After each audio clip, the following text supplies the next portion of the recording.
Yan mga idol, pinaliha ko muna kay mamaya isunod ko na yon mga idol pag pintura. Yan mga idol.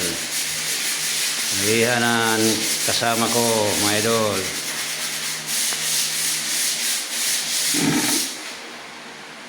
Ito dito mga idol, naliha na yan. Isunod ko na pag pintura papunta doon sa linihaan yan mga idol. Yan o. Yan.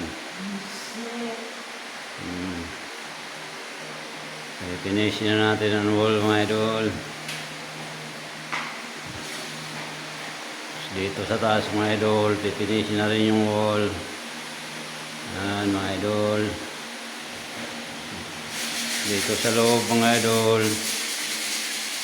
Okay na, kuha na yung wall mga idol.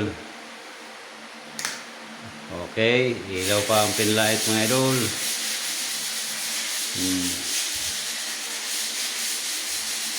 Dito, kulayan na naman yan, design ng lagayan ng salamin. May kornisa, mga idol. Okay mga idol, palike and share naman. At comment mga idol. Salamat mga idol.